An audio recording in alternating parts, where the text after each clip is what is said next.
Sidelines with Rob Browne. Talk sporty to me.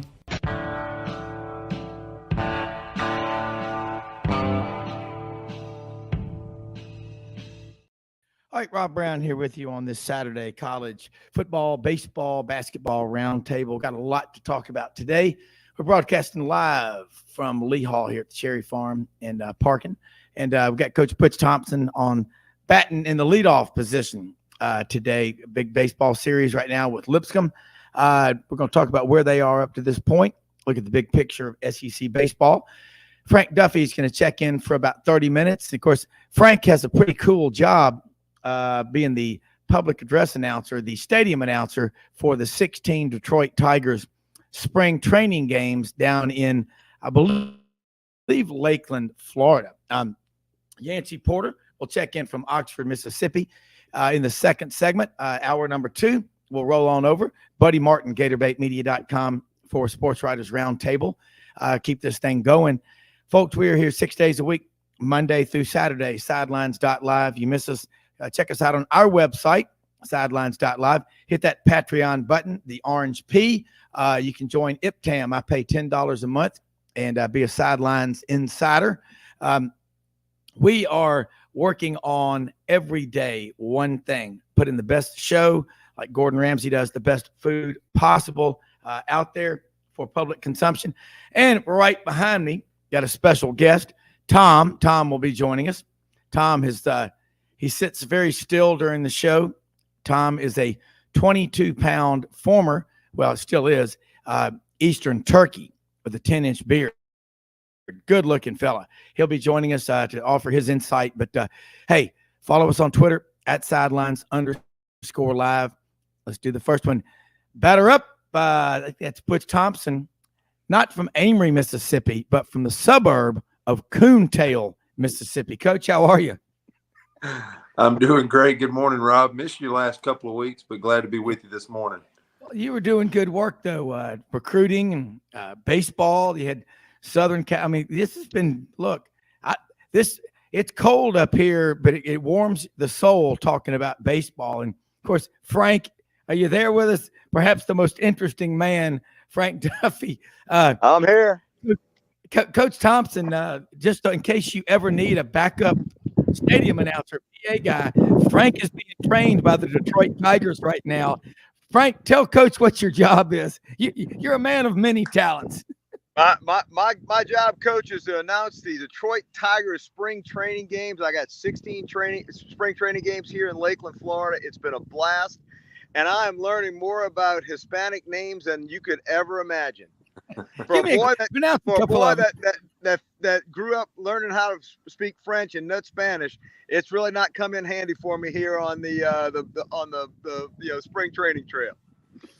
Well, Tiger Town's a neat little place. Lakeland's kind Beautiful. of a throwback. There's a nice little Applebee's about 0.3 of a mile down the road. I'm sure you hit that late at night. I found that, and the Cracker Barrel. I know exactly where they are. Man, you know what's funny? Baseball, as a kid, we would start in February. The good teams, I remember, the dads and everybody getting out there early on a Saturday morning. And what you noticed was at the end of the year, when people were accepting awards for the best teams, you didn't remember anybody but the people that were there in the beginning. It's early, Coach. Y'all been practicing, I guess, staggered levels of intensity throughout the year. But what's your gut feeling right now on your team up to this point? Playing a good schedule. Every one of these teams has scholarship players. They all want to beat you. Yeah, I mean, we're in full swing, right? You talked about recruiting, never stops, getting to visit with you guys, playing. I think this will be our 10th game today. And, playing in Indiana, having them at home, already having sellouts at Plainsman Park is pretty neat. Southern Cal, 12-time national champion. We had to reroute. We were supposed to go to the West Coast. Yeah. Andy Stankiewicz, our new head coach, played a little bit in the big leagues with the Yankees. Rerouted. No way we could play out that way. So they came here. Everybody's trying to do the right thing just because we're in those early stages prepping for SEC play in a couple of weeks to get games in. So everybody's done a great job. Our fans have been amazing. we've been able to play a lot of guys. Looking around the country, it's amazing how much offense I'm seeing, how many balls have left the yard. There's been a lot of wind. Seems like the bats and the balls are pretty live this year, trying to figure out some pitching. Some people got some guys out. There's some teams that have lost some really elite arms in our league here in this early preseason. And how do you adjust, and who comes in there and who takes their place, and next man up type deal. But we're learning something every day about our ball club, and we got to keep getting better, even though we like where we are. So at this point, you hadn't determined, I guess, your Friday, Saturday, Sunday lineup for SEC ball, because here we are. St. Patrick's Day is going to be here less than 2 weeks, one of my favorite days of the year, and you got the Arkansas Razorbacks coming in. That's going to be never easy. It's SEC ball, but that's a hell of a way to open up your conference series. Yeah, it'll be 10 weeks all the same, right? So it starts at Arkansas, and then the next trip will be to Florida, and et cetera, et cetera. And you got LSU at home. You'll have Mississippi State at home. It's just it's every weekend you're matched athletically. We feel like we've played a really good schedule to get opened up here, and I think the Lipscomb bunch is really good. It doesn't have the football name, but when you got 4 pitchers, you got a starting pitcher last night that's executing a good plan and in 4 pitches. We were in a dogfight last night, so we're getting prepared well. And opening up in Arkansas is always special because baseball is real there. Their fans are real, and that'll be an unbelievable test for us. That's the last team we played last year. They put us out of the College World Series. So even though we have 20 new players, majority of our roster's new, our program's excited to kick off SEC play in Fayetteville. Oh yeah, it's incredible. Frank, jump in here, man. This, like I say, it's cold. Yeah, it's early March, but man, we're gonna have college baseball, college basketball. This is an incredible time of the year.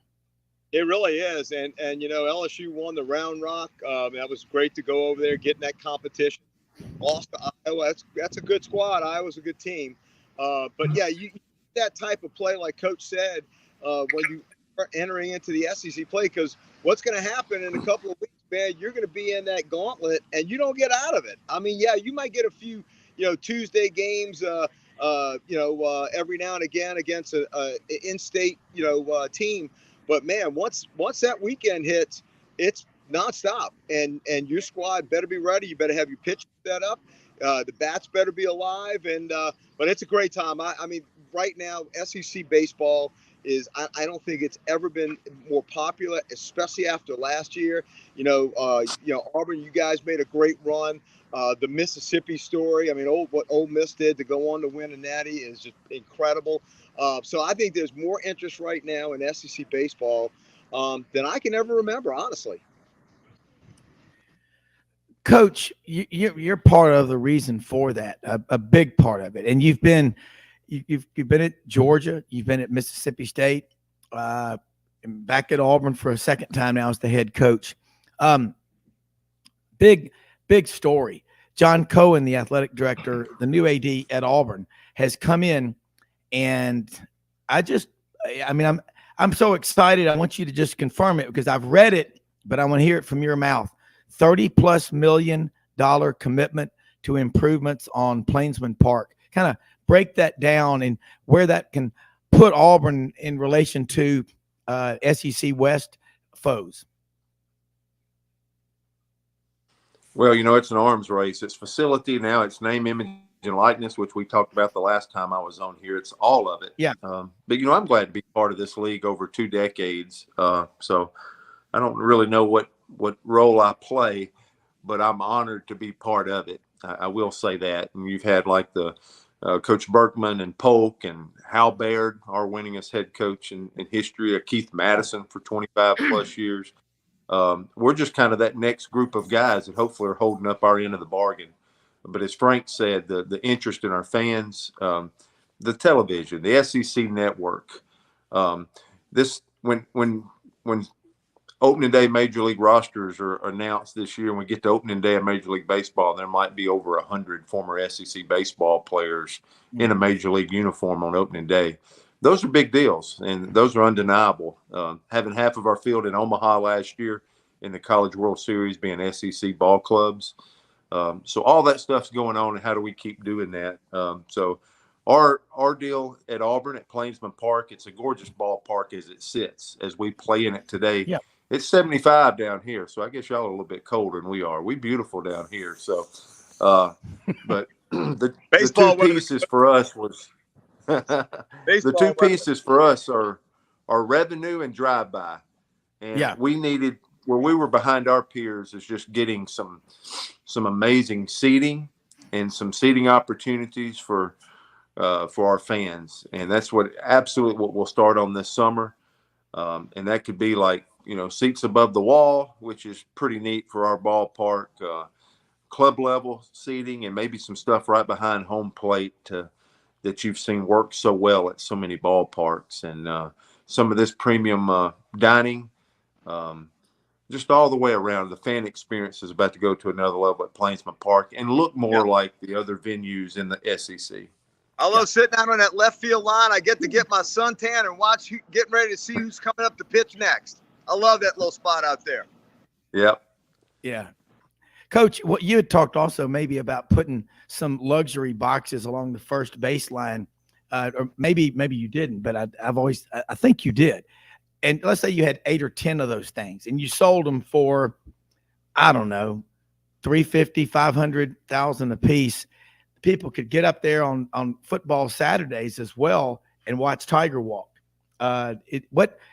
Because the interest in the demand for premium seating is only going up, isn't it?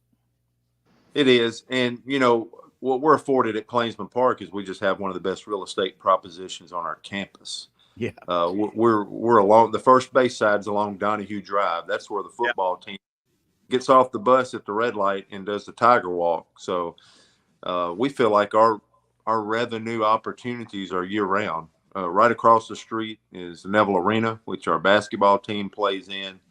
Just behind us, just north of us, is the football stadium, Jordan Hare.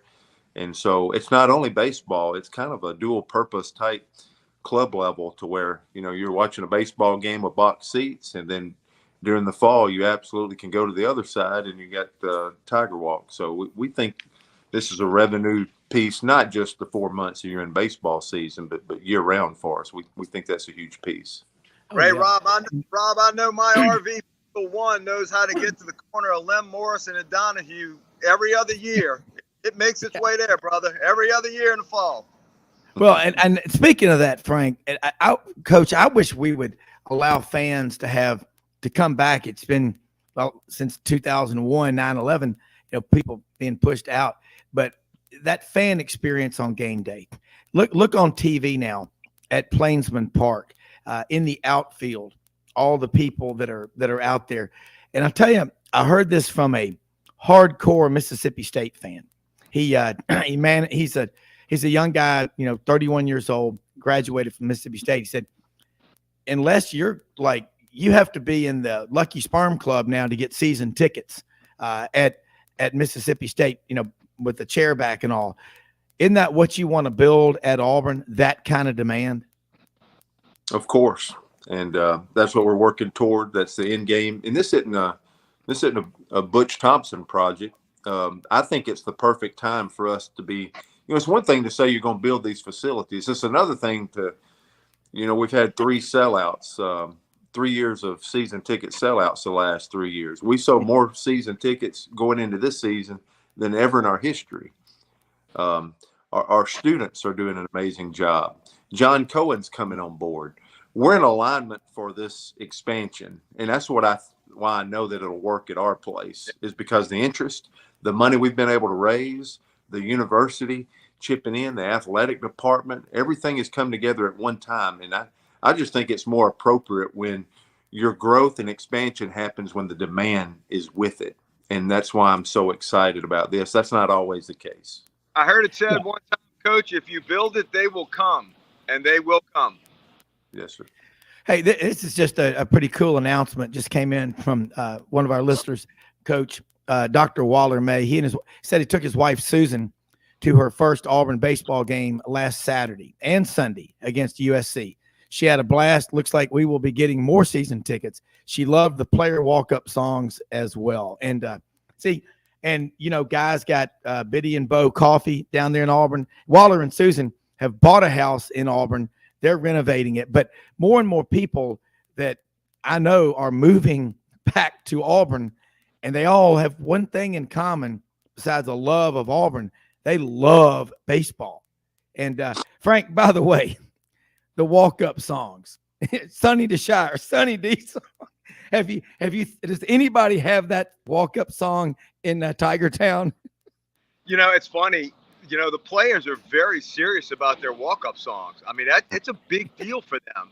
And so when we first started doing this, we have a lot of new people that are up in our press box, and we got a 16-game season, and we're now a quarter of the way through, and we're starting to kind of really get our stride as a team ourselves, right?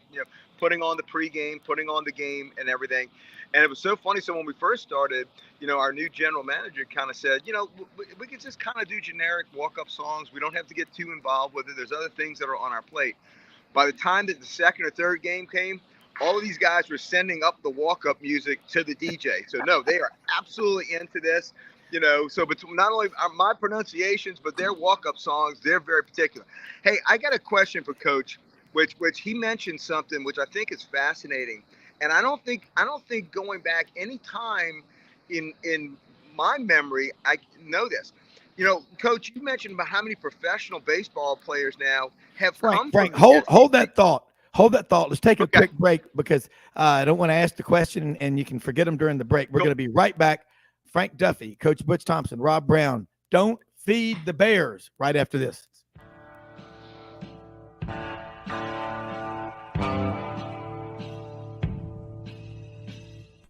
Red River Ford and Toyota, located in Wynne, Arkansas.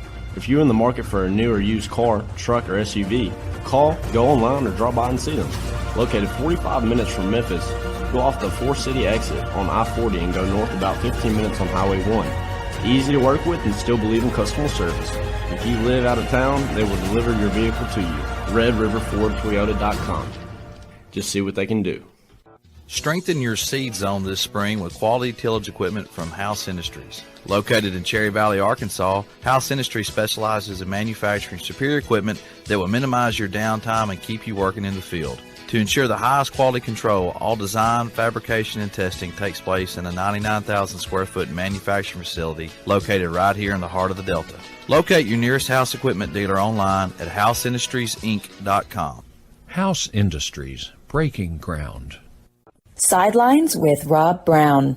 Talk sporty to me.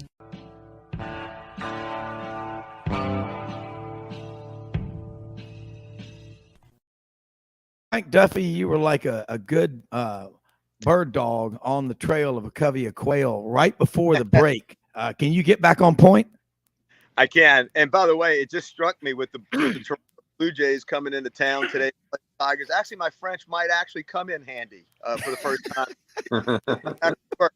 But no, Coach, I wanted to ask you a question. You made the comment about how many professional players have come from the ranks of the SEC.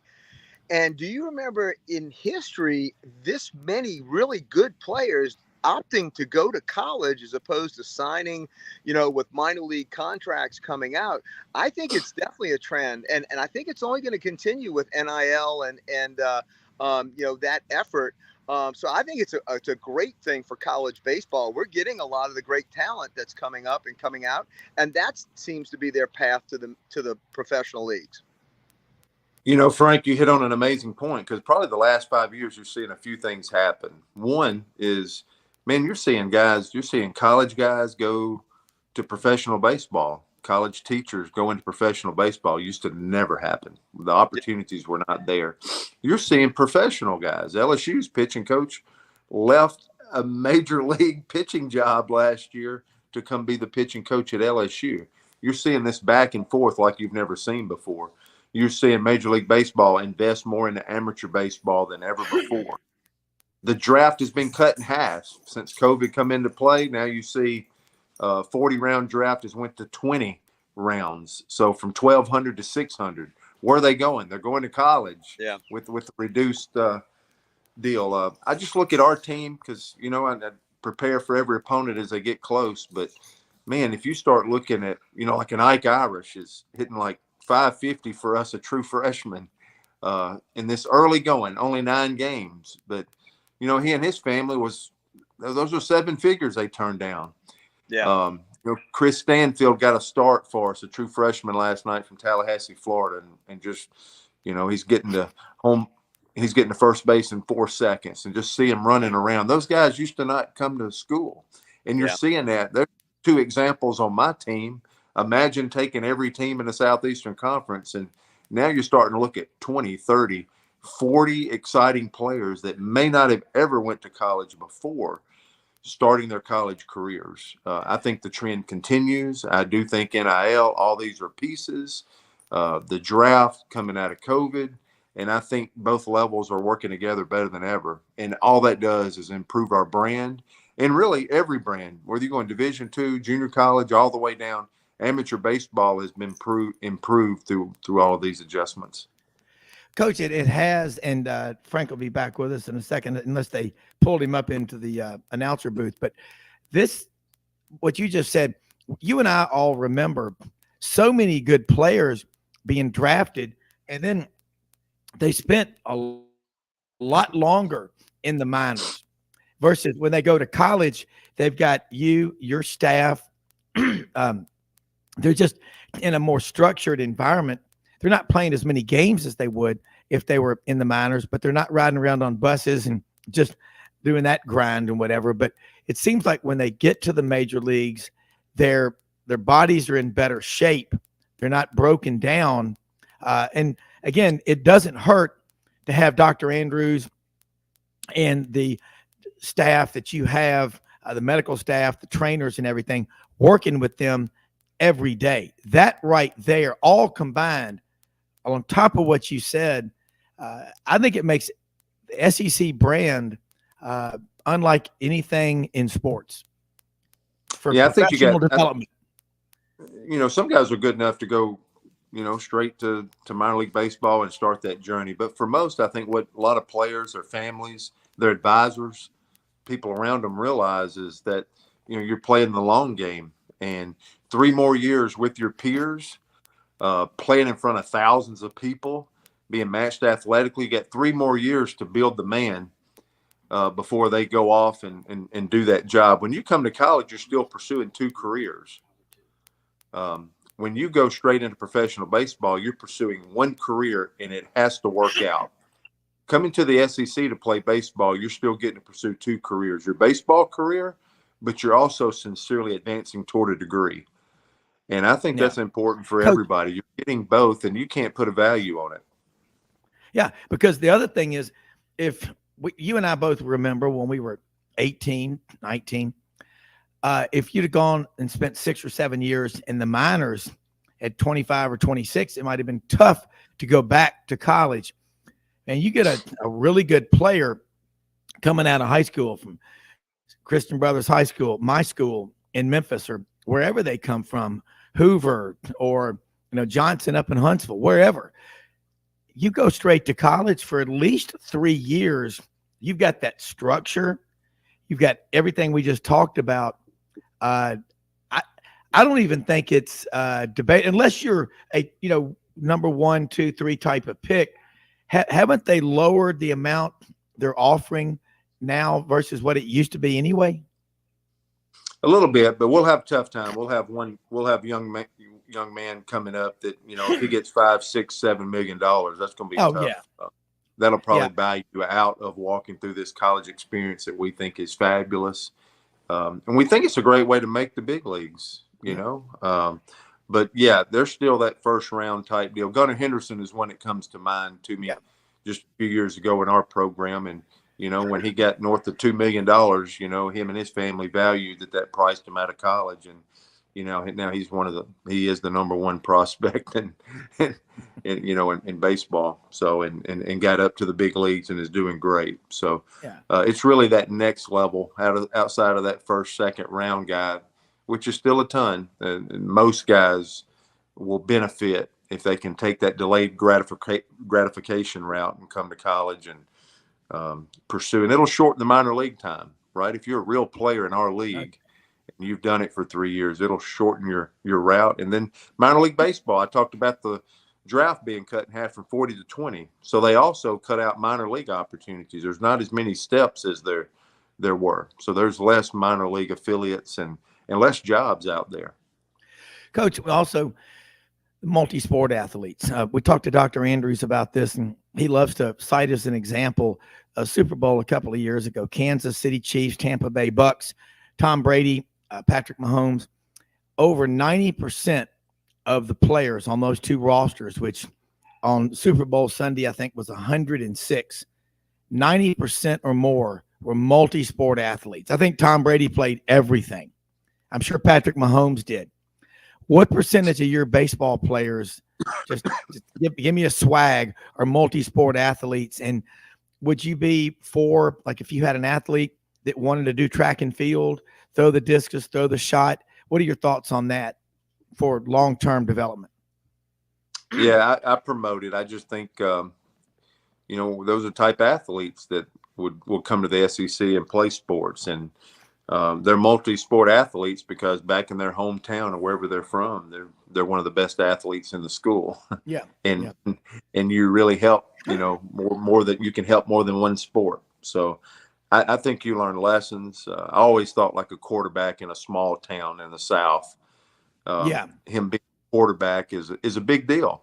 And you can learn some different things that you don't learn in baseball because you're carrying a whole town's emotions on your back. And there's something special about that. And so I think you learn different traits and different skills you pick up from all the different sports you play. Some different things happen. But, I just think athletes play. And where you're from, you can help more. Most of our guys with a 3-hole hitter, they're the best pitcher or they're the shortstop, if they're right-handed. And they can help in all the sports. And I think that does make a more well-rounded athlete, just from lessons learned while you're young. Yeah. Well, here is a question from Todd Foray up in Athens, Alabama. Wants to know, historically, we've always heard pitchers can't hit when they get to the majors. And there are all kind of reasons why. Is it because they're worried about maybe their hand getting hit by a fastball or what? Because if you're an Auburn fan, you're specifically going to remember Tim Hudson as an All-American outfielder and pitcher.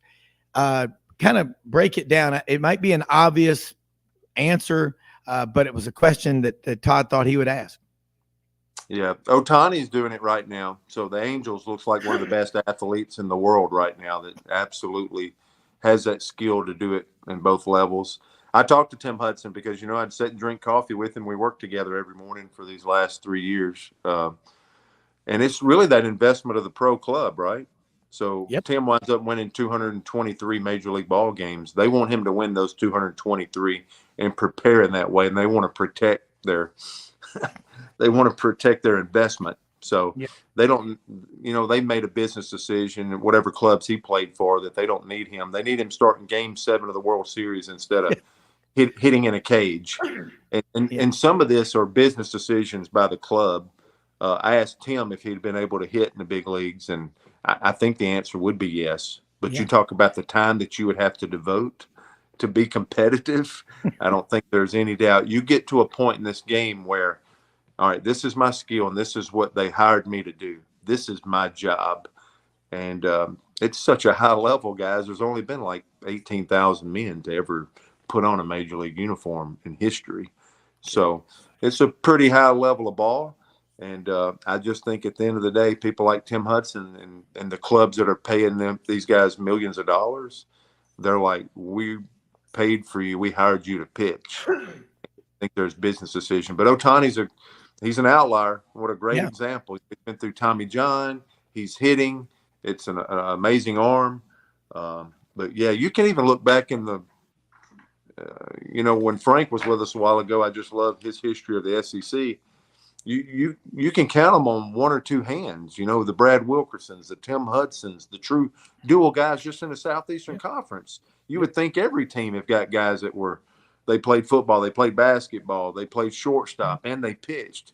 But then, you look around the SEC and our teams here, very, very few have the dual guy thing going on. Florida's got a guy that's hot as a firecracker right now, starting this season, hitting home runs and a big arm on the mound. But you don't see it near as much as you think you would. I want to ask you about Major League Baseball. You look at a team right there in your backyard. We've got our listeners are pretty much Braves fans or Cardinals fans. You get to go up there once or twice a year, check out the Braves, what they're doing, facilities, operations, and all. Liberty Media's budget is maybe, 2 years ago they would spend $147 million. Dodgers spending an extra $100 million. Kind of strange how that works because, Ted Turner bought the Braves for what, $4 million, and then they became worth what they are. What is it that makes Atlanta just, John Schuerholz built an empire up there, but they just continue to every year be right in the fight where other clubs aren't even on the radar? I think they did I don't want to get into the politics of it, but moving that ballpark, even outside the ballpark, the Battery, the hotels, the setup outside, I don't think that's the last you're going to see in Major League Baseball. So I think you're going to see that being patterned and modeled throughout as people add to facilities. So they got that right. And then somebody's got to be making good decisions, right? And I know Jonathan Schuerholz, John's son, still involved in the Braves. He's a friend. Somebody is still making really good baseball decisions. They got an unbelievable ballpark. I did get the opportunity the first time in my life getting to go I went to Game 5 of the World Series, and it was an incredible deal. And just being in that Battery outside, there's there's more people outside than there were inside. So it's just an incredible setup, but then yet somebody's got to keep making good business decisions because this whole thing's about putting a roster together. So they're not just a one-trick pony. They kind of got it surrounded where every piece is in tune and locked in a good way. And I think there's some advisements from some people that the older brigade of the Atlanta Braves are still there, even though, you got somebody younger, newer, Anthopoulos that's there running it. Well, and you talk about the Battery, and it's a revenue source for tax revenue and all. And that's up in Cobb County, a mile from my oldest daughter, Mallory. And like I say, we can walk to the games or they walk, but they'll go to 25 or 30 a year. But you're right. There may be as many people in the Battery, and it's a collegial atmosphere. That's what's so cool about it. Another question is, you think about a pitcher in college, the Friday, Saturday, Sunday grind. What's the pitch count? That when I watch you on TV, Coach. I mean, you're over there on the dugout, like you say. I look calm, but there's a lot going on. You're doing the pitch count. What's the maximum number of pitches you would feel comfortable with a pitcher throwing, especially late in the season when you're in the race for the championship? Yeah, a guy that's put together, that's fully healthy and shown no signs, and it's late in the year. We think they can get to 110. Some of this is mental. We used to have guys throw 140, 150. I've been in college baseball for 3 decades. Things have changed, and we are here to take care of arms. But just remember, there's a phenomenon that can go on in this world too, when people put up barriers and tell you can't do something, and you start believing it. Roger Bannister broke the 4-minute mile on May 6, 1954, and they said it's impossible. It can't be done. If a human broke the 4-minute mile, that he would absolutely fall on the ground and perish. That's what the smartest people of the day thought. So that's like telling somebody they can only throw 100 pitches today in baseball. And so when he broke the 4-minute mile, you're sitting there thinking like, all right, is he about to fall over and die? And he didn't. No. And so that was May 6, 1954. By the end of 1957, 17 others accomplished the same feat. So it was a mental barrier. It was not a physical barrier. So we want to train pitchers. And what you got to understand, Rob, is you might be able to throw more pitches than me, right? Just like you might be able to bench press more than me. No, so you have to learn you have to learn each person's individual pitch count too. Yeah. And some guys are really good, right out the gate, and after 25 pitches, then it goes down. And some people are not worth a flip till they throw 30 pitches until they get going, a diesel engine, but he can run longer. I think a coach has got to learn his individual. Now, Dr. Andrews put a great thing out there that virtually every high school in every state is working off this pitch smart guy. Hold that thought. I want to take you through the break for a couple of more minutes. I want to hear this because a lot of people besides me want to hear it. When you talk and when Dr. Andrews talk together, it's big. We'll be right back with more after this.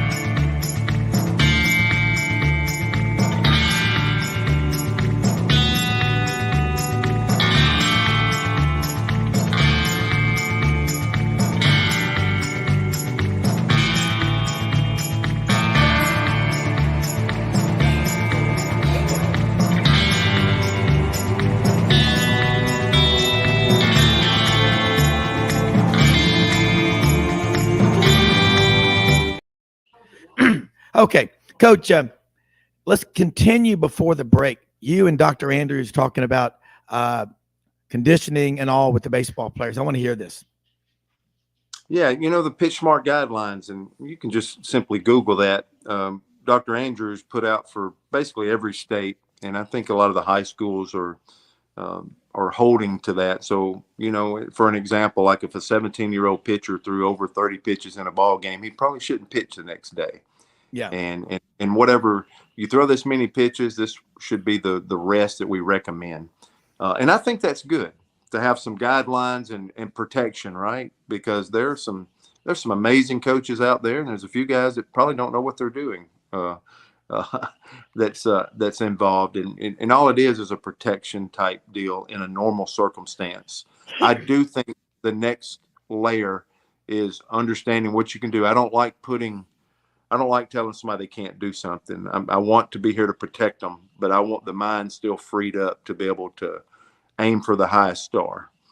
That's kind of the world that I'm a part of. And then learning your pitcher on what he can do. That is a good way to use analytics. Everybody's kind of frowning on some of this stuff, but when I say the guy's a sprinter and he's really good for 25 pitches, it's not just velocity. I can see a dip in at pitch 26 with some guys. It's also the ball doesn't rotate as clean. The spin efficiency is not the same. And we can start targeting some of that stuff, and we can find it through analytics. And then we're like, okay, but those 25 are good. So if you're trying to structure and work a game, I'm not always taking a guy out just because of pitch count. I'm trying to win a baseball game. Yeah. So sometimes if I know my guy's hot for 25 and it's good for 25, and I know that ball loses spin efficiency after that, I'm looking to make a move. And part of keeping somebody healthy is for the next guy to be ready. And if that next guy's ready, knowing that we got 7 more game pitches left. He's at pitch 18. We got 7 more game pitches. If I can tell the bullpen that, then we're in a better shape at pitch 26 of having a guy healthy, warm, and ready to come into the ball game instead of rushing somebody cold. Those are all good maneuvers that over time equal health. Or if you're egregious on that a few times, you are probably putting health in jeopardy. Well, and that's something too, like you think about, there's 2 sports, big high profile sports where you are standing and there's mentally it's tough. It's golf and baseball. Think about it as a pitcher, or you're putting on the green to win the Masters or whatever.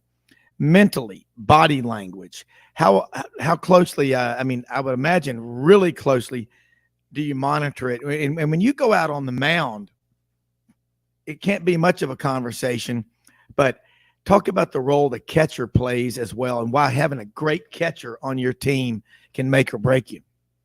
Yeah, and catcher's everything. I've never had a great team with porous catching. Any team that's made it to Omaha, I guess it's been 10 teams in my career that I've had a chance to go to the College World Series with at all different levels. What defines those teams, those best teams that went the furthest, they had a good catcher. We have a pitch clock now. I'm surprised nobody's asked me about the pitch clock with the 20 seconds, whether you're in the windup or guys on base. Some of our visits now by the catcher going to see the pitcher or Coach Rock, pitching coach, going to the mound is built around, hey, give them a breath, because they are pushing the envelope of this pitch clock. And sometimes we're just simply taking a mound visit to get a breath. If you've thrown 20-plus pitches in an inning, runners are at second and third, we got 2 outs, and he just looks a little bit tired. It's amazing. In these first 7 or 8, 9 games, a couple of our visits have been just to let his body restore and tell him to breathe and get his breath back to give him the best chance to make the pitch to get out of this inning. So we're seeing some of that evolve as well. And that's what's so funny, because as fans watching these games and as y'all, climb the ladder, Yancy Porter's on with us right now. I know Yancy's got a question for you, Coach. You've been on Rebel Yell Hotline over at Oxford, where they are at Ole Miss. But you think about those conversations. I mean, I could see Sonny D coming out there to the mound with everybody going, hurry up, man. Those guys are cooking pretzels behind me. I want to bite. But it's the tension, all that tension, and you're out there smiling. And I tell you, Coach, you'd be a great professional poker player. I wouldn't want to go up against you, because you've got that you never look rattled. And that's a big deal. But Yancy, we're on with Coach Butch Thompson, just talking SEC baseball. And he just mentioned something. I didn't bring it up. Frank Duffy was on with us earlier from Tiger Town down there where the Detroit Tigers are. The 20-second pitch clock, Yancy. Are you familiar with that? Oh, yeah. I'm familiar with it. I've seen it in use for and against teams these past couple of weeks. Coach, I like the idea to speed up the games, but sometimes just trying to break it in, it kind of goes both ways. I've seen some mistakes both ways go with it. What are your feelings with it now? I think Darren Schoenrock, our pitching coach, done an amazing job. I think our pitchers are doing a good job. I think, honestly, in our 3 weeks, I think our opponents have been well-versed. Indiana come in and work really effectively with it. Southern California, I think we had one of our first infractions last night. And as I looked around the country, I saw a lot of stuff going on. I think we wound up getting a walk last night. But I think that's the first one I've seen in 3 weeks. So us and our teams have done a good job. Our pitchers are starting to try to pitch too quick. I'm like, they're sitting there and I'm like, wait, you have more time, because I do know there's an ATP in the body, and you can sit there and run yourself down and you start losing that spin efficiency and stuff I was talking about a while ago. And I think our pitchers have a little more time. The other thing is, I think I'm trying to look this morning here before I get to some recruiting and getting ready for another game, is I want to hear what Matt Scherzer said. If he gets set and in the box and that hitter gets ready, he's going to burn him out a little bit. And if a pitcher can sit there and hold that baseball, and that man hitting's got 2 hands on the bat, I feel like our pitchers are just going ahead and pitching when it looks like the hitter's ready. Matt Scherzer, somebody like that, one of the elite best in the world, is like, if I got time, I'm going to sit there and make him wait and wait and wait, because that's my advantage. And so I do think you're going to start seeing some gamesmanship come into play with this. But yeah, you're right, Yancy. This is going to get us up to speed. Some of that dead time is going to be cut out. That's the reason why our head coaches in the SEC voted 14-0 on the 10-run rule, is because we were tired of seeing everybody beat us up with the length of games. Well, taking all those 4-hour and 55-minute games out that's associated around what would be, a 10-run rule type game, is going to help in that regard when we come up with statistics at the end of the year. I think the coaches in our league have taken a little bum rap on this 10-run deal. I think it's for the good, and I think it has everything to do with pace of play and really nothing else. Yeah, Coach, I know you've got a big, we love having you on. We college baseball, and then it starts with Little League and high school. Yancy, you got a couple of, your son is at Oxford or Lafayette County High School. Oxford, that's correct. Yeah, Oxford. So, I mean, this is big stuff. We actually play each other today in the crosstown rivalry game, so we're excited about it. Yeah. Coach, there's some pretty good high school baseball in Mississippi in there. Oh, that's my neck of the wood, just Lafayette County. I remember playing in football. Man. He's got it down. He's got it down. Well, I've been following you, Coach, this year. You've seen – I know you had some turnover in your staff, but you're right at it again. You're doing an amazing job. Really are. Well, I appreciate it. You know, it's the last couple of years, you know, we come out of rose from the ashes last year, and, Sonny D and some of these guys really got us back on the map. And then you're right. Most of our players, I think we have 20 new players and 18 returners. So I think everybody took a wait and see approach to Auburn, which is fair. But, and we do have to continue to get better. But, I think we're pretty competitive. We're having a good time and trying to grow and get better every day. Yeah. Well, Yancy and I think we both would agree 110%. There's nothing like baseball. No better sport to be in person, and not a better ambassador out there than you. Of course, Mike Bianco at Ole Miss and y'all. And it is an incredible league. But I think the thing I love the most is how y'all coaches get along. Y'all care about each other, and the sportsmanship part of it right there is what makes me just love baseball. You don't see fights on the field.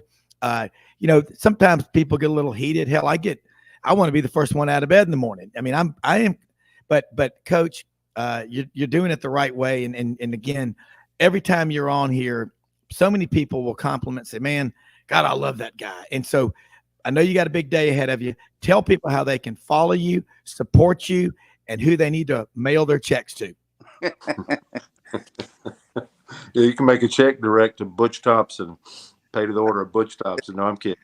But my email's right there. It's just my name, Butch Thompson at auburn.edu. So any of these angles, any type of connection you want to make, I got a good staff, and I can also help direct you to get you the answer, or to help you in any way that you want to help our program, for sure. So. And when do your camps start for the kids that want to come this summer? Yeah, we'll get in June and July. And so I would say the 1st of June. I think anybody interested in that, we get a ton of that around Christmas and definitely in the summer. I would just look at the 1st of June, Auburn baseball camps.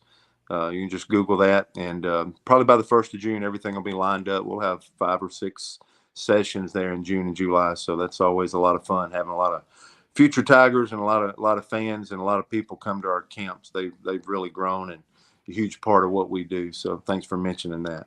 You bet, man. And look, thank you for taking time out of your Saturday to join us. We appreciate everything you do and look forward to visiting next week, Coach.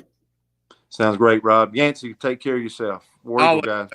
All right. You too. War Eagle. Thank you, Coach. That is Yancy. I'm going to tell you something. I'm from Memphis, which means I feel kind of like an Arkansan, a Mississippian, a Tennessean. I'm over in Arkansas doing the show today. I'll be back in Memphis later today. But I love Mississippi. Coach is from Amory, Mississippi, Lafayette County. It's not Lafayette, it's Lafayette County. But he's, he told us one time a couple of weeks ago, he goes, I'm from Amory, but I'm really from a suburb of Amory, Mississippi, Coontail, Mississippi. I know exactly where he's talking about too. I know every little town in the state from all the recruiting and stuff. But man, let's switch gears. What a college baseball. You love it. He's really got that Auburn program going where it needs to be. 2 World Series in the last 3 years.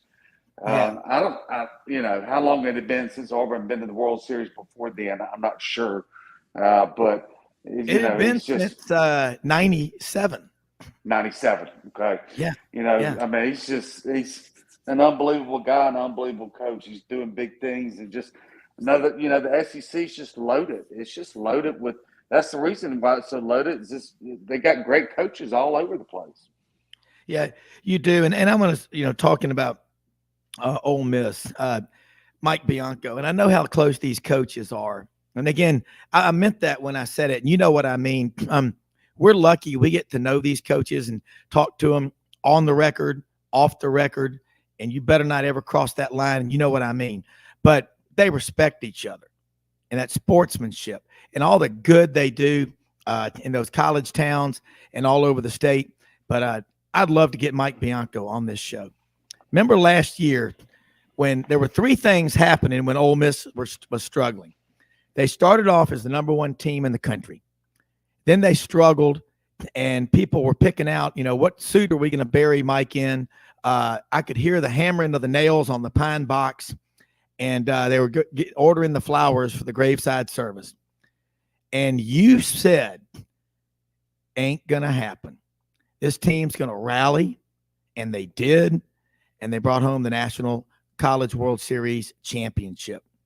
Doesn't it feel good to be right some of the time? Because we can't all be right all the time, can we? Well, they had the experience.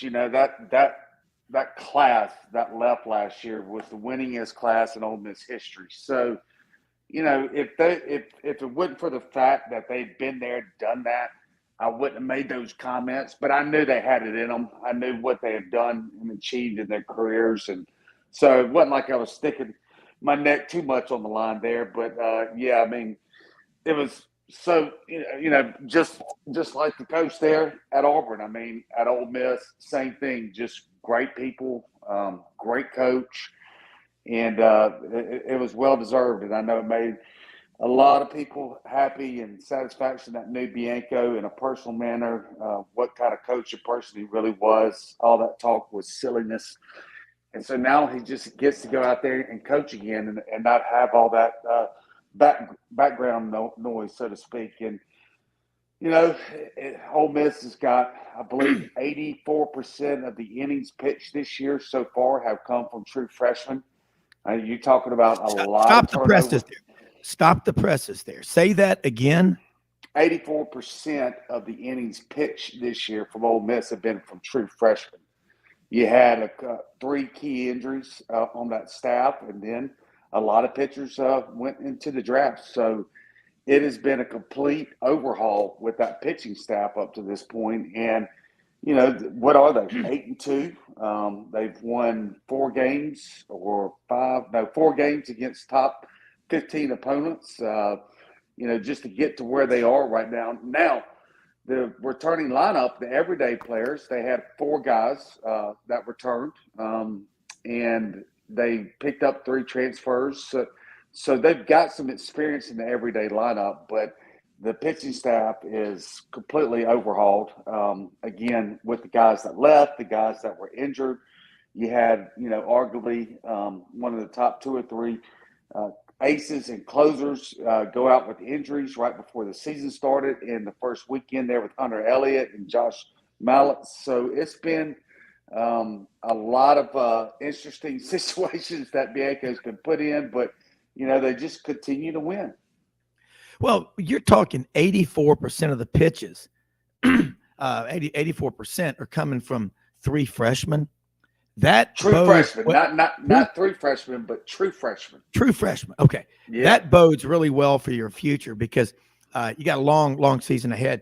Yancy, we're going to come back. And again, we've got a lot to talk about. I want you to stay on the round table. Bo Carter is going to join us here in hour number 2 from Dallas. Buddy Martin, GatorbaitMedia.com. I hope you can stay on for hour number 2 all the way through with us because you are genuinely just one of the good guys out there. But God, you know what you're talking about. You've logged in the miles. You've been to the press conferences. You've been behind the scenes, and again, you know what it means off the record, on the record. True grit journalism, folks. Listen up. We're going to have an all-star lineup again. Yancy Porter, Bo Carter, Buddy Martin. Listen up, everybody. We'll be right back. Hey, y'all. It's Ainsley from Hewlett & Dunn. Just coming to let you know about our new collection of boots. It's going to be our dress boots. They're the Horsepower collection, and they're genuine exotic leathers and really comfortable. Comes in all different sizes and patterns, so come check them out.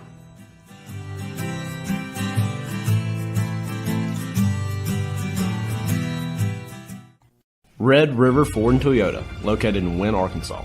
If you're in the market for a new or used car, truck, or SUV, call, go online, or drop by and see them.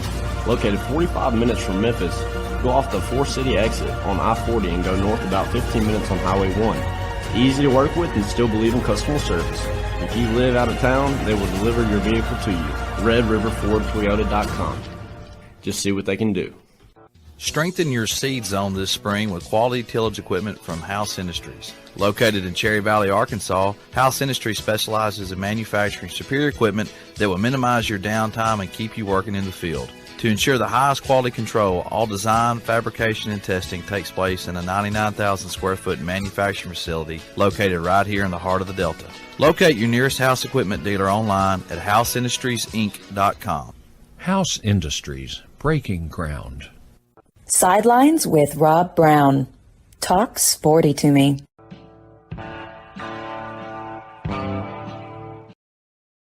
Let me say something real quick about one of our sponsors, rumbleboxinggym.com/Midtown Memphis, and Camp Lee. I was with her Thursday night in Jonesboro at the Embassy Suites for the Arkansas Waterfowl Hall of Fame induction ceremony.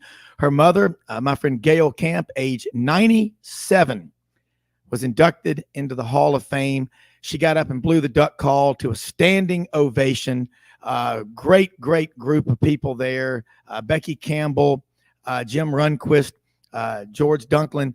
Fantastic organization. Need to find out how to support the Arkansas Waterfowl Hall of Fame. But rumbleboxinggym.com in Memphis will open early to mid-April at the corner of Union and McLean. 25 weight benches with dumbbells on one side, studio in the middle for group workouts, 45 minutes of intense workout.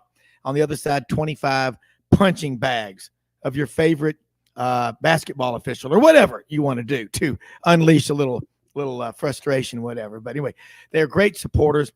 Join now, rumbleboxinggym.com. We're going to go there and do some live shows from there soon, as soon as everything's ready, so you'll get a chance to see what it looks like. Great exercise. Great to have them as a sponsor.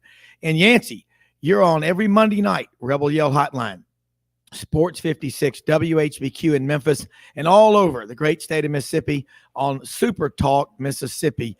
Only an hour. They need way more time to get all the information in about what's going on with Ole Miss sports, football, basketball, baseball, softball, track and field, tennis, everything.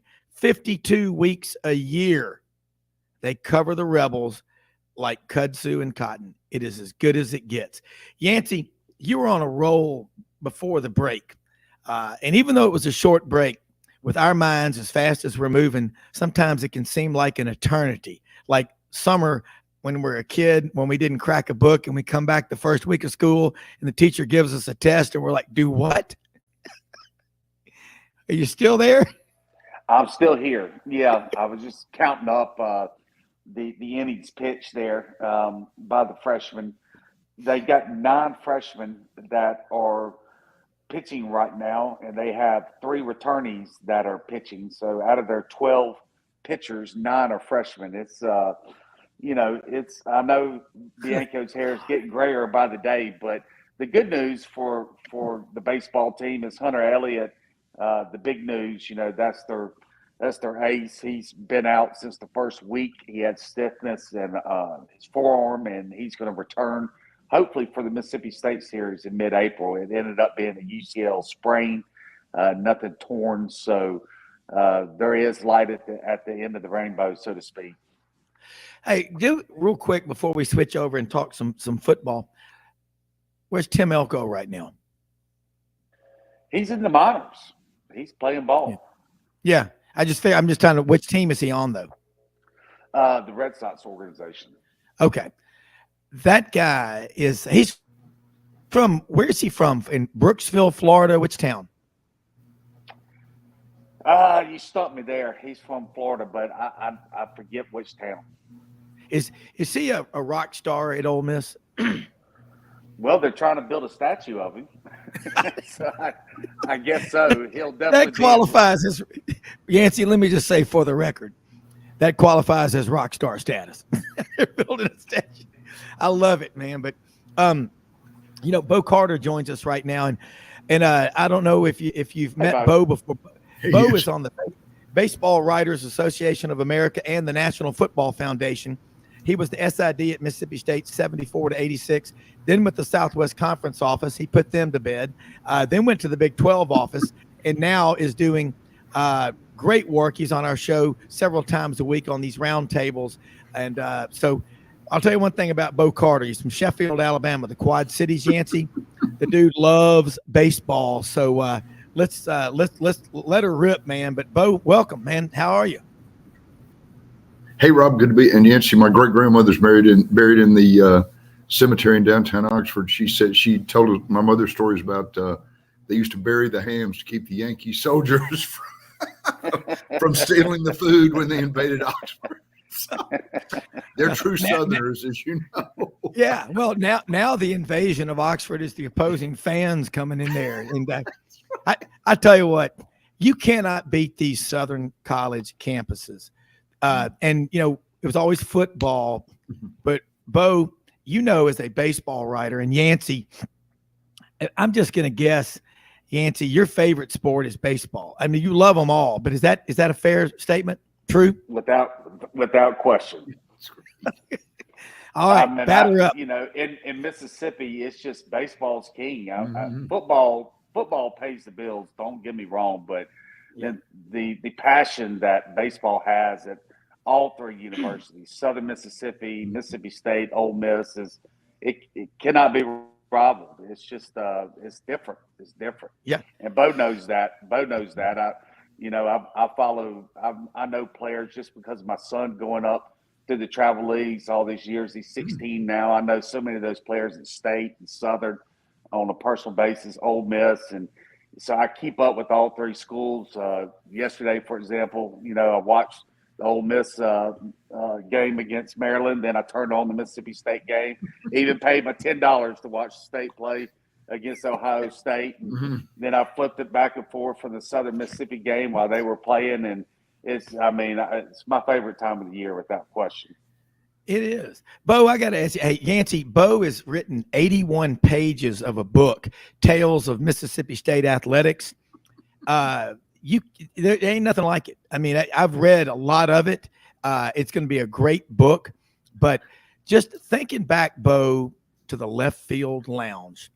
Yancy, you can remember these days. I can. Lots of our listeners can.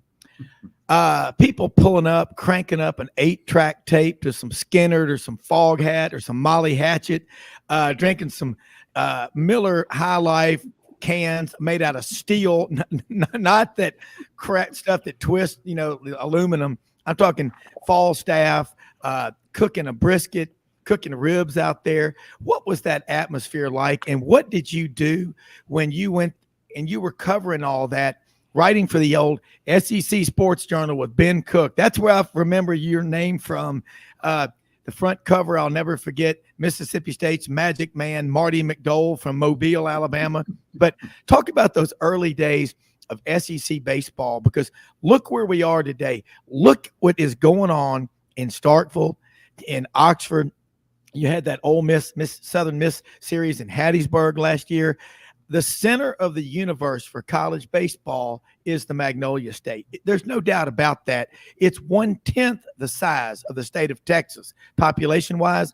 Texas population that we know of. I hadn't checked the ticker in the last 5 minutes, but bottom line, it's awesome. Let's talk about those early left field lounge days, Bo. Yeah. Per capita, you know, like you're saying, and Yancy hit this on the head. There's more interest definitely in college baseball. One of the other amazing things about it, the 3 play-by-play radio guys for the Mississippi State, Ole Miss, and Southern Miss, Jim Ellis, Mississippi State, David Kellum of Ole Miss, and John Cox, who just won the Russ Anderson, Wilbur Snip Award from the baseball writers, have all been on the air for 45 years. They all started in 1979, those are the 3 of the longest standing current radio broadcasters in the country. So that tells you what a following they have. And before Yancy was born, they had one of the early left field lounge episodes. Duty Noble Field was relocated in like 1966. And I think the 69 State Ole Miss series, something happened on the field. The players rushed they had a beanball episode, and fans, Yancy, you've heard this story from your parents or someone. The fans in left field had a brawl. They were crushed tops of cars, tore up Jeeps, and had to call in the Mississippi Highway Patrol to end the riot. So that's how passionate baseball fans are. Archie Manning, I think they rushed Archie over to the bench so he wouldn't get beaten up playing quarterback. But, I've heard Archie tell the story, but you talk about crazy and fun fans. That's the way it is. Oh, I did not know that. Hey, here's one from Dave Cody listening. Wild Bill Cody's brother. Bo had Will the Thrill Clark and Pete Incaviglia. I think Pete was a character. Yeah, you got to cover some incredible stuff. And again, it's all this stuff that made college baseball so popular. And I remember in the mid 80s at Auburn, you had Mississippi State, really, and LSU and Auburn had those big name players. And Ole Miss, look, it took off. And, now with these guys are not going to the minors, they're staying in college. It's just making the game that much better. It really is. And Yancy has probably heard this too. Archie played shortstop for Ole Miss for 3 years, all conference. They won the conference championship in 71 and 72 actually. And then Norris Weiss, who was the other quarterback who replaced took over for Archie, was a all SEC. So they seem to cultivate shortstop quarterbacks there for several years. And you've had a lot of guys that played dual sport. Glenn Young, who played in the NFL, was a one of the fastest outfielders ever at Mississippi State. So it's Southern Miss has had quite well. Ray Guy, who just passed away, was like threw no hitters as a pitcher for Southern Miss. So it's you always love to see those dual sport guys. Yeah, and something, Bo, you're mentioning all these dual sports guys. Is I've always noticed with football players that played baseball, you just don't see the arm injuries, and I really think the motion of throwing a football, it builds that shoulder strength. You don't have that torque that you do with the baseball, and you don't. Back then, in the days that you're talking about, even back in the 80s, you don't see all of these arm injuries that you see now. There were more dual sport, and then plus travel ball is really put a lot of stress on all of these players coming in, right? So it was a different era, but I really think that players that play both sports, football and baseball, you see less arm injuries in those guys. Remember Dr. Tom House, Robert, the guy that caught Hank Aaron's 715th home run, was a relief pitcher. Yeah. But he became a really big in mechanics, and he still runs pitching schools. But he had Nolan Ryan throwing the football, which everybody thought was crazy, and it probably prolonged Nolan Ryan's career 8 or 10 years because he had, like you were saying exactly, Yancy, the arm motion. I mean, he wasn't throwing 70-yard back. He probably could have, but sort of loosening up by throwing a football around for 10 or 15 minutes. It really, and then the baseball felt like 2 ounces after they've been throwing that around. So it very, very sharp mechanics. Yeah, and it's just not doing the same thing, 12 months a year, same throwing motion. And that's what Dr. Andrews, Coach Thompson, Butch Thompson was on right before you came on, said that the multi-sport athletes, we've had him on this show several times, and Dr. Andrews emphasized 90% of the players in that Tampa Bay, Kansas City Super Bowl a couple of years ago were multi-sport athletes. Guys like Tom Brady played everything. You think Patrick Mahomes didn't? Of course he did. And that part of it's cool. And I think that you look at the money being spent on baseball. Ole Miss is spending another $40 million. That's $128 million. Mississippi State. And Bo, I was talking with he's actually branch manager of our branch where our office is at First Bank, John Price. And he's, 31 years old, graduated from Mississippi State from DeSoto County. And he said, man, you can't even get a ticket to state now. And I'm sure it's the same thing at Ole Miss. Yancy said they've got over 3,000 people that were turned away to buy season tickets. Nice. You've got to be grandfathered in through the LSC to get tickets with a chair back. You know what I mean? In Duty Noble, as they call it, the Dude. And Mitch Davis, one of our young writers that's on the show, he's going to be going up to the SEC tournament, being our correspondent on the ground there for every moment of every game. He went to the dude last weekend and he was like, oh my God. He goes, I haven't been to London yet and seen, Big Ben. I haven't been to Rome, to the Vatican yet, but I've been to the dude and it's pretty darn impressive. It really is. I mean, these are cathedrals of baseball, but I can't, Bo and Yancy, both of y'all, the schools are 72 miles apart. Who could Hollywood have written a cooler script than what happened last year for State to win in 21 and Ole Miss in 22? Does that mean Southern Miss is going to do it in 23? They might, and the amazing thing was that people who went to Omaha, Yancy, you probably made the trip, but the first year out of the championship series with Vanderbilt, which usually travels, I think Mississippi State had like 20 or 22,000, unofficially 20 or 22,000 fans, and Ole Miss did the same thing last year. They bought out you stand in line in Omaha to buy general admission tickets, and people just out there for hours in the sun or cold or rain or whatever to get in. It was a sea of red and blue and then a sea of maroon and white, which tells you about the fanaticism and the loyal fan bases for both schools. Yeah, I think Omaha is always begging for Ole Miss, Mississippi State, or LSU to be in that tournament because they certainly support that town. I think it took me about 9 months to pay off my credit card from that 12-day trip. Well, but it was worth every penny. I tell you that. Yeah, and it's just getting better. And you think about, guys, what is going on? We're going to come back. Buddy Martin's going to be joining us here in a minute from GatorbaitMedia.com. We're going to get into some more football talk and some more basketball talk. But I'll tell you what, you can talk about college baseball any day of the week. When you've got a league like the SEC and you've got a state like Mississippi. And I'm with y'all. I mean, everybody that you talk to, Coach Thompson, everybody, Father's Day in Omaha, just how special it is. But what the city of Omaha does to make everybody feel welcome. And Bo, and I don't like the term. I'm sorry. I don't care if I offend you or not. I could care less. I'm not talking about you, but the term media relations director, that's stupid. It's the sports information director, because that's what you're doing. It's a sports information director. Your job, you're an ambassador. You think about your predecessors at Mississippi State. And Yancy, you know what I'm talking about.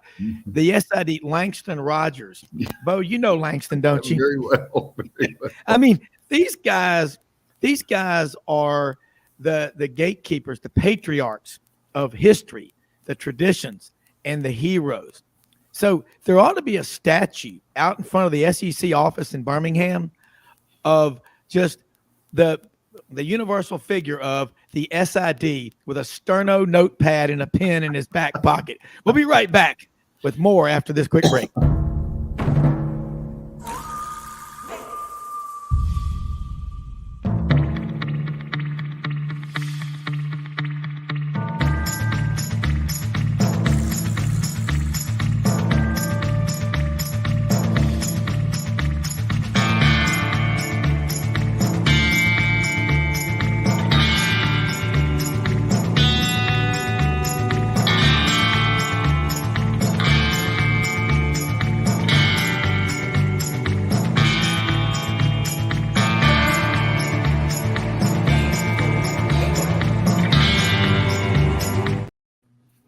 Okay, the old Holiday Inn in Omaha that had the AstroTurf putting green, Miracle Hills Golf Course, where the longest hole-in-one was recorded, more than 400 yards straight downhill in Omaha.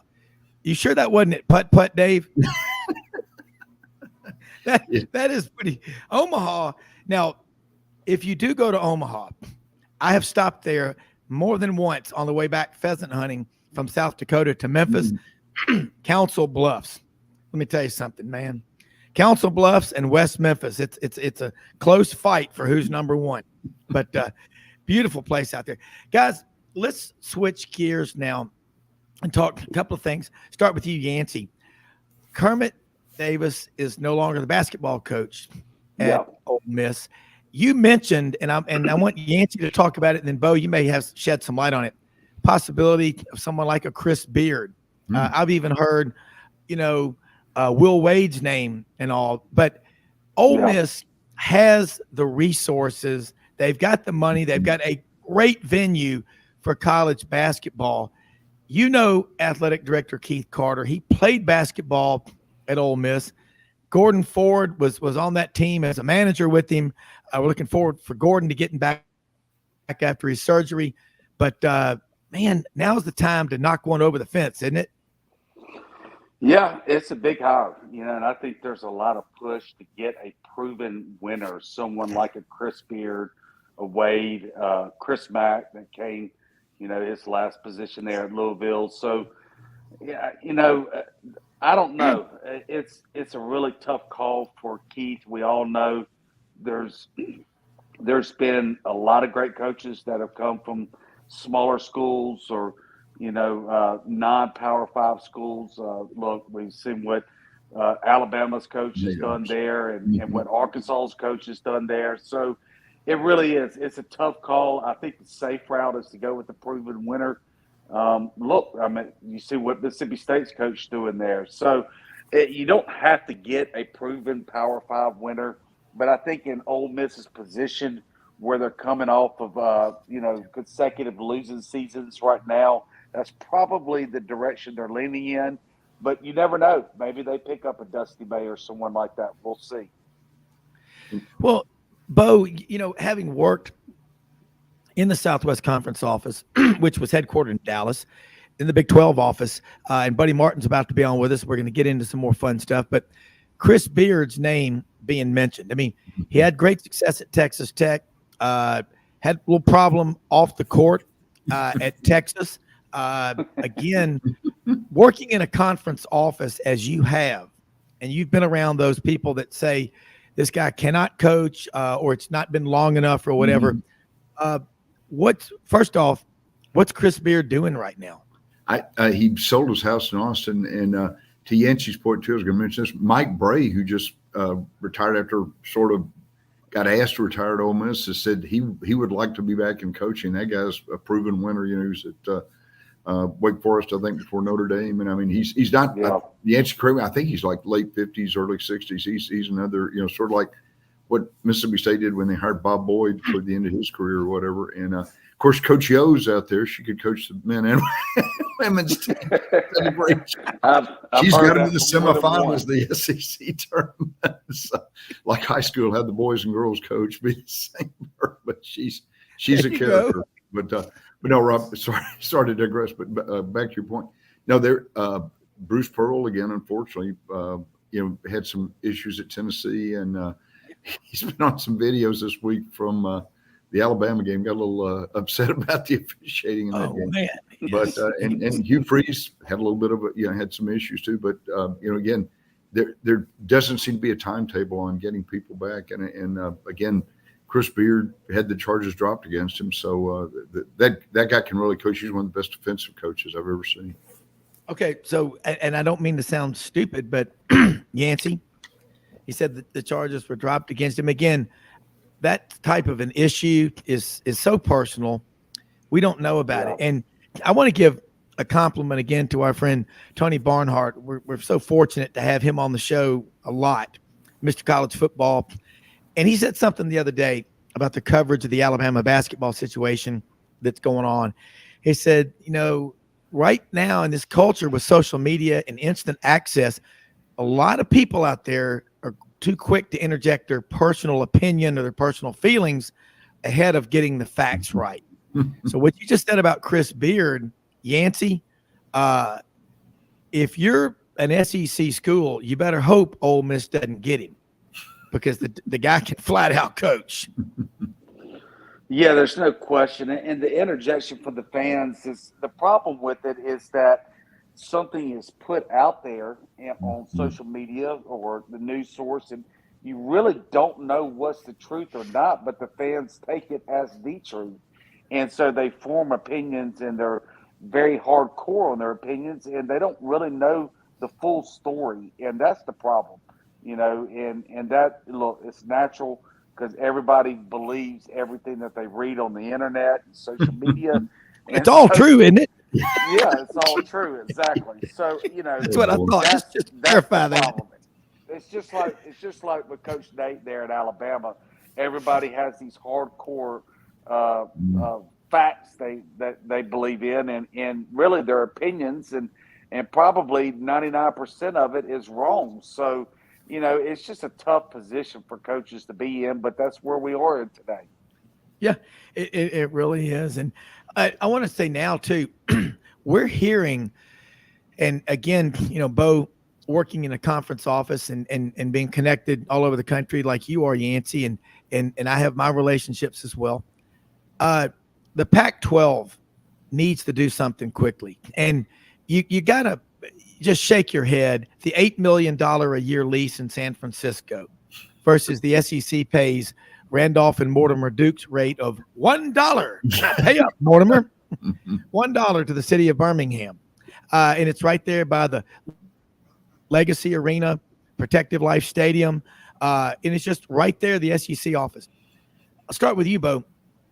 Larry Scott was not successful as a commissioner. I'll just say that at the least. George Kliavkoff is coming in, and he's from the entertainment business and has a lot of good experience. But right now, he's trying to keep everybody from pouring out of a crowded theater because people are yelling fire every 5 minutes. What do you think is going to happen with the Pac-12, and what are you hearing behind the scenes? And it isn't just them. The ACC's fighting right now to hold on as well. And then in the middle of it, right there in the middle of America, is the Big 12, and they may get 4 of those teams from the Pac-12. It's a really fluid situation. As you mentioned, Rob, we talked about this. They've talked to San Diego State. They've talked to SMU, Boise State. I think Fresno State would like to get in the mix somewhere. They're maybe hinting at joining the Big 12, but it's this is really, like the 2011 big moves in the 1991 when Arkansas and South Carolina joined the SEC. The dominoes are going to be falling pretty fast. And the big if right now, they can't get their multimedia contract signed. They're working with Amazon and Apple and several of these people. So and Yancy, I think you or Rob might have said it too, or somebody did on the show. Fox wants to have programming. ESPN's just about maxed out on what they can do. So there's not a lot of inventory. They're sort of backed into a corner on this a little bit. Yeah, and that's a great point. Another thing just came in from Dave Cody. Anybody with a cell phone can be a reporter, and many will have an agenda to push. That's the thing. And look, we're hoping Buddy Martin can join us here in just a minute to jump in this. I'm here. I don't know where my picture is, but I'm here. So okay, he's in the witness protection program. We'll have to. Here he comes, Buddy. Bo Carter is on with us right now. Yancy Porter, Rebel Yell Hotline, up in Oxford, and we're talking about the current landscape in college. We're hearing these reports out of the Pac-12 every few hours of that conference. What's going on? The ACC with what Florida State's athletic director has said, unlike not any different from what Clemson's AD said last year. There's, as Jack Crystal, legendary voice of the Mississippi State Bulldogs, would often say, there's movement in the aisles here at Scott Field in Starkville, Mississippi. Maroon and white clad Bulldogs on the prowl. But Buddy, as you always do, first off, welcome. Go Gators. And let's go. Buddy, are you there?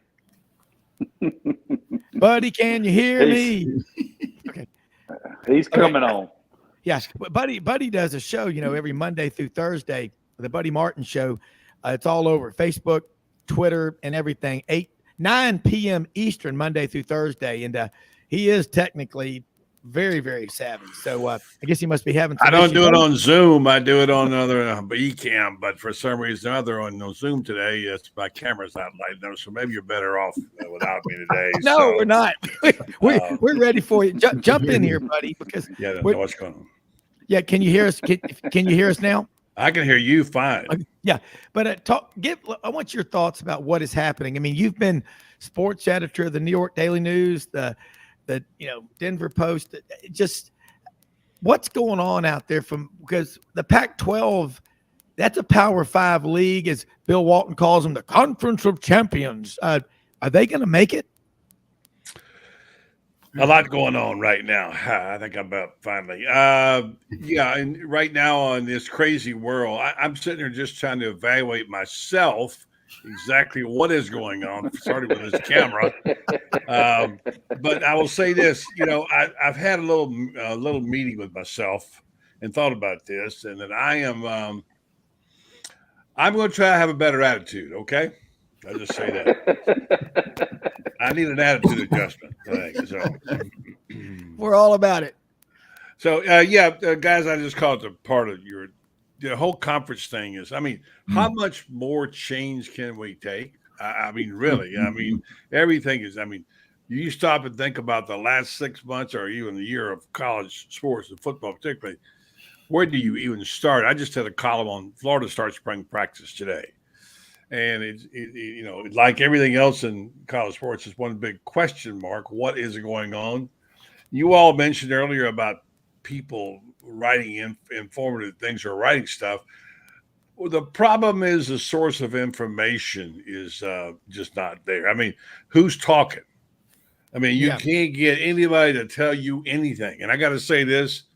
I love Billy Napier, what he's doing, but he is from the school of Nick Saban. And Nick Saban is the school of don't tell him anything ever.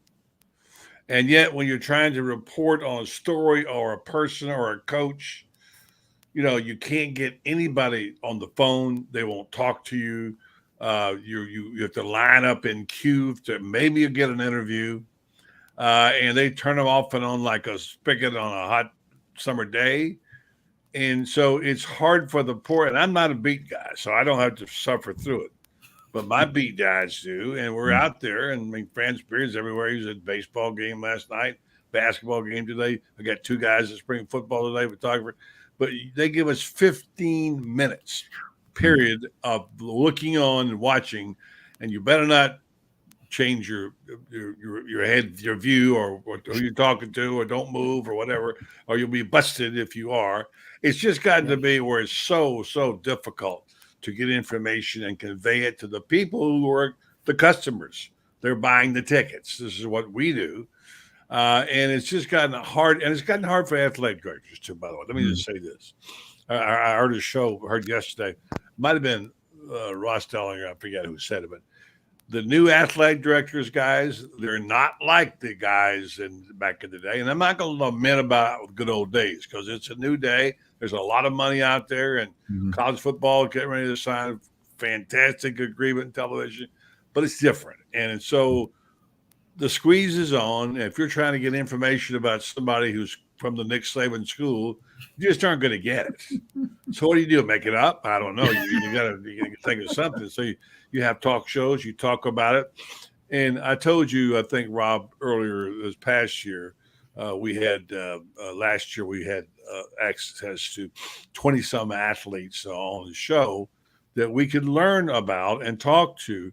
And now you have to put a name in and tell them what you want to ask about, and maybe you'll get them and maybe you won't. And so when the people say, well, they don't know anything, well, there's a result. What happens is people start writing stuff that they're guessing at, right? They're guessing like we're guessing right now. So the access is really hurting the game, lack of access. However, it will flourish. They'll get their big new, what is it, 69 million more a team with Oklahoma and Texas, whatever it is. They're going to get their millions. Colleges are going to go on. They're reducing the size of some stadiums, charging more for the tickets. It's just a different game, guys. So either adjust or get out. So that's where we are now. And I told you this, Rob. We talked about the NIL, whatever, a year ago. And we talked about it. The free market will adjust. Things will change. It'll be different. It's not the way it used to be.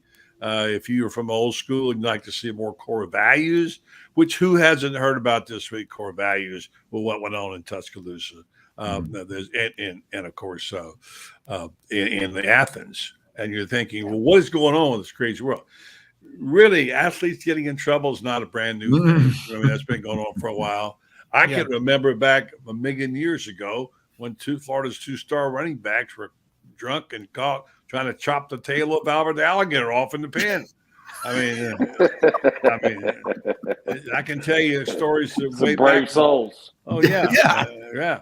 And so my point is that how do we deal with this issue? And we talk about it and we discuss it and we get bits of information. Sometimes we overvalue them, sometimes we overblow them or whatever. But it's what we do.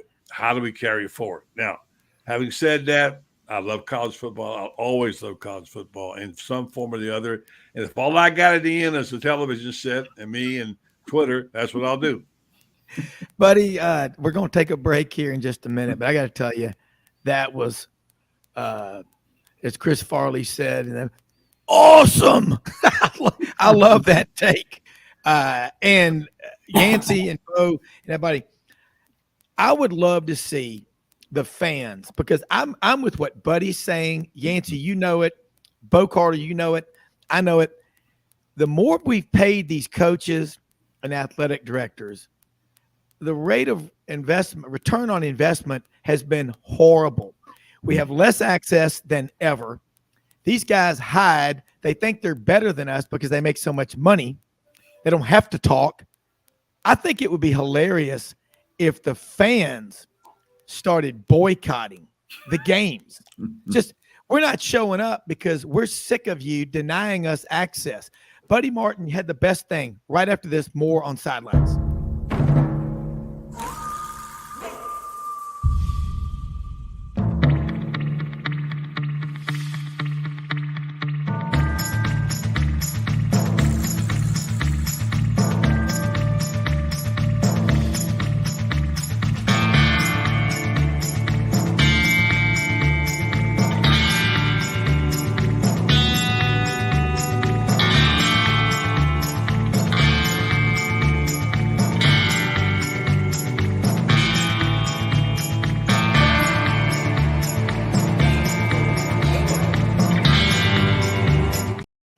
You know, and just in talking to my wife, Mildred, during the break, she made a great point. We're making these coaches generational wealth from day one. And what inspires them to get up early in the morning and go out and visit with people? You know, you hear stories about certain coaches, people approach them in public and they're just pushed back. They're rebuffed. That's absurd. You're a public servant. I don't care how much money you're making. In no other business. You know, let's take a round table. Buddy, Bo, Yancy, Rob, Mildred, my wife, Audrey, my producer. Let's think about this. When we were kids, we wanted to be a police officer, a fireman, an army man, a garbage man. Nowadays, if I'm a kid, I want to be a coach with Jimmy Sexton as my agent with a big-ass buyout. And I can't be fired short of being caught in bed with a corpse, okay? Because that's where we are. And what was the movie, golly, network or broadcast? Albert Brooks, you know, I'm mad as hell and I'm not going to take it anymore. But, I mean, buddy, that's an insult to you, to Yancy, to Bo, three fine Southern gentlemen, and all the other sports writers out there, that you've got to go through the ringer just to get some time with the coach. Hey, the fans, let's look at it in my world, okay? Football stadiums on Saturday with 90,000 people, 100,000, it's a shareholders meeting, okay? They're the shareholders. You know anything about how a corporation works that's publicly traded? If somebody, a corporate raider, someone like a Carl Icahn comes in there, decides he's going to take you out, he's taking you out. I think the fans need to express their displeasure and say, you know, you need to be giving these beat writers who bust their ass more access so we can learn more about it. Because I know how hard Buddy works, how Yancy, how Bo Carter. And look at Coach Butch Thompson. He gave us 2.5 segments on a Saturday. How cool is that? And I say, what can I do to help you, Coach? I talk to everybody I know. I go, write checks to support him. I'm sorry. You get a coach making $8 million a year and he doesn't have time for good men like y'all. Good luck, man. Don't ask me for a dime. It's getting worse by the day, too. I tell you what, just from the time 5 years ago to even now, I mean, every year, you know, all the coaches, they like to use the national media to spread the word, but the local media is getting left in the dust, unless you're a baseball coach, because baseball's always having to play second. Yeah. That's why I think college baseball is booming in popularity. He was, buddy, you know, first year at Old. Yeah. Yeah. Yeah, big crowd last night for Florida and Miami, and they're going to have a record crowd today. And over 8,000 at Miami, Florida baseball. And just to your point, by the way, Rob, the movie was Network. Network, that's it. You mixed it up with my favorite movie, Broadcast News, which is a whole nother deal. But you know, look, I mean, I can sit here and moralize. That won't do any good. Let's get right to the core of it. It's the values, and you know, we can just get on our stumps or get in our pulpits and preach it. But the fact is, because there's this huge appetite for college football, there's a huge. That's why it's on TV. That's why they're paying billions of dollars to be on TV, because you, the fan, want it, and you'll pay for it. And as a result, the people who are getting their pockets lined in the programs, the coaches who get contracts and walk away with $10 million in their back pocket for doing a lousy job, that's part of the system, because we want it and we demand it. And these schools are going broke trying to keep writing these checks out like this. But this is what it is. Success is ruining college football in that respect. But until you get a control of that appetite, fans are not going to boycott. They don't. They want to see their games, whatever it may be. It's fan. So here's my suggestion. Why don't we all have a little visit with our own souls for a second here and say, these appetites voracious appetites that we have for food or drink or entertainment or football, whatever, we got to temper them just a little bit and say, wait a minute, there's at least some code of conduct in this thing. Who is going to be accountable? Ain't going to be college football. Ain't going to be the ADs are out there with a piece of the day. The new ADs are guys off Wall Street. That's where they come from. They don't care about. They care about the bottom line only. That's what they were asked to do. So it's this voracious appetite that we have that's being fed. The athletic directors are in the gun to win. They got to win and got to have coaches. They're going to give them big buyouts. And this is the mess that we're in right now. It's an ethical, moral thing. Will it change? Probably not. Just like politics, though, sometimes you get a guy that's such a terrible crook. After a while, they throw him out and a nice guy comes in for a while. So let's see who the sheriff is going to be. Let's see if college football can govern itself. I doubt it. But I think even with all that, somehow, some way, it's like a political. It's like a convention for the Democrats, Republicans, whatever. Despite all the crap, they somehow come out with a guy in the end to rule the roost. And so somebody will come out of this as emerge as a leader and a group of leaders, and we've got to govern it differently. So having said that, I'm done with that now. No more moralizing, no more sermons. That's it. That's just what I want to say. But buddy, to add to what you just said, and Bo and Yancy, I think you would agree, families with a lot of money that continue to fund their children's rotten behavior through trust funds or just giving them money so they'll go away and just, move to France or New York or San Francisco are enablers. And that's what we are if we continue to pay these absurd salaries to coaches who woefully underperform. That's what I love about having guys like y'all on here. Buddy used the term voracious. The people today that are called journalists and beat writers, their vocabularies are limited. They're cerebrally challenged. They're just split mud against the wall and hoping some of it sticks. Bo Carter, weigh in. We have the oracles of Delphi on this show this morning, and I want you to weigh in on what Buddy, I say it a million times. Keep on preaching. It's in your blood from your great-great-grandfather from South Alabama. So don't ever apologize. That's what everybody loves. They go, I love that guy, Buddy Martin. He's one of the coolest guys ever. So keep being Buddy. Bo?